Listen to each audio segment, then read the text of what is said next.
ஞானி தந்தை மற்றும் 3 மகன்கள் ஒரு காலத்தில் பசுமையான வயல்களாலும் ஓடும் ஆறுகளாலும் சூழப்பட்ட ஒரு அமைதியான கிராமத்தில் அறிவாளி ஒருவர் வாழ்ந்தார். அவரின் பெயர் அரவிந்த். அவருக்கு ரவி, கிரண், மோகன் என்ற 3 மகன்கள் இருந்தனர். அரவிந்த் தனது மகன்களை மிகவும் நேசித்தார். அவர்கள் நல்ல மற்றும் பொறுப்பான மனிதர்களாக வளர வேண்டும் என விரும்பினார். ஒரு மாலை வெள்ளி நிறத்தில் மாறிய வானத்தை பார்த்தபடி அரவிந்த் தனது மகன்களை பழமையான ஆலமரத்தின் கீழ் அழைத்தார். என் அன்பான மகன்களே, அவர் சொன்னார், இன்று நான் உங்களுக்கு திருக்கதைகளை சொல்வேன். ஒவ்வொரு கதையிலும் ஒரு முக்கியமான பாடம் உள்ளது. கவனமாக கேட்டு அவற்றை வாழ்நாளின் இறுதி வரை நினைவில் கொள்ளுங்கள். பொய் சொல்லும் சிறுவனின் கதை அரவிந்த் ஆரம்பித்தார்.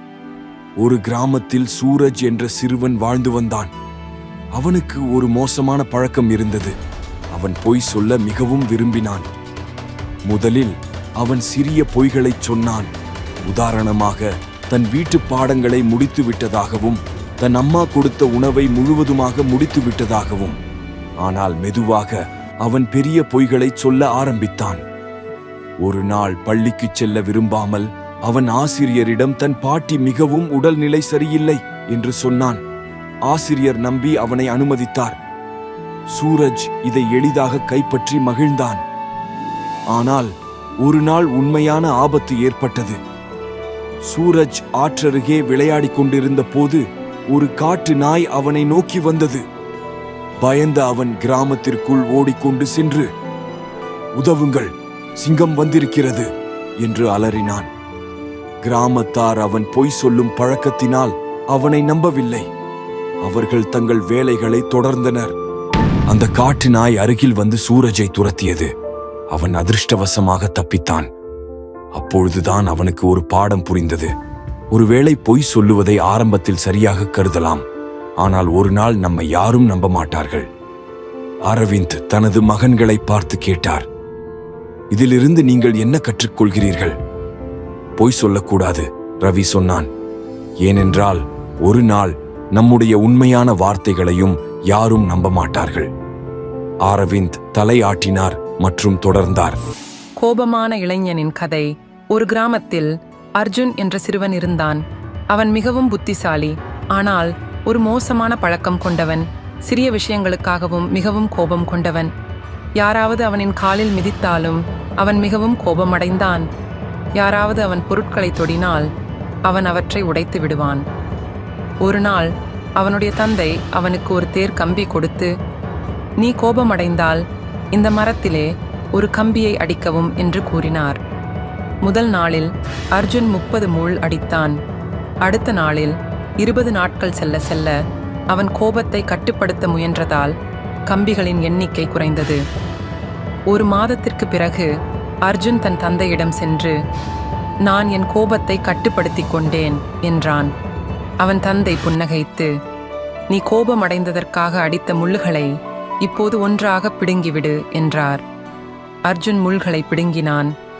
ஆனால் அவன் தந்தை மரத்தில் இருந்த துளைகளை பார்த்து, இந்த குழிகள் போலவே கோபத்தில் கூறிய வார்த்தைகள் நம்மை விட்டுச் சென்றாலும் அது மற்றவர்களின் இதயத்தில் எப்போதும் தடம் போடும் என்றார். கிரண் கவனமாக கருத்து கூறினான். நாம் ஒருவரை காயப்படுத்தினால் நாம் மன்னிப்பு கேட்டாலும் அவர்கள் அனுபவித்த வேதனை மறையாது. சரியாகச் சொன்னாய் மகனே, அரவிந்த் பெருமையுடன் கூறினார். மிகுந்த பேராசைக்கார வணிகரின் கதை. ஒரு வணிகர் இருந்தான். அவன் மிகுந்த செல்வந்தன், ஆனால் மிகவும் பேராசை கொண்டவன். அவன் மற்றவர்களுக்கு உதவி செய்ய விரும்பவில்லை. ஒரு நாள் ஒரு வயதான யாத்ரீகர் அவனை சந்தித்து, இங்கு ஒரு விதையை புதைத்து நீங்க நன்கு பராமரித்தால் அது பொன்னான பழங்களை தரும் மரமாக வளரும் என்று கூறினார். அந்த வணிகர் மகிழ்ச்சியடைந்து விதையை நன்கு பராமரித்தான். ஆனால் நாட்கள் கடந்தாலும் மரம் வளரவில்லை. அவன் கோபத்துடன் நிலத்தை தோண்டிய போது அங்கு ஒன்றுமில்லை. அந்த யாத்ரீகர் திரும்பி வந்து, நீ முட்டாள்தான், நான் உன்னுடைய மனதை பரிசோதிக்க வந்தேன். ஆனால் நீ பேராசையில் சிக்கி உனது நேரத்தையும் செல்வத்தையும் வீணாக்கிவிட்டாய் என்றார். மோகன் தனது தந்தையிடம் பார்த்து, நாம் பேராசை கொண்டால் நம்மிடம் இருக்கும் நல்லவற்றையும் இழந்து விடுவோம் என்றான். ஆமாம் மகனே, அரவிந்த் மகிழ்ச்சியுடன் கூறினார்.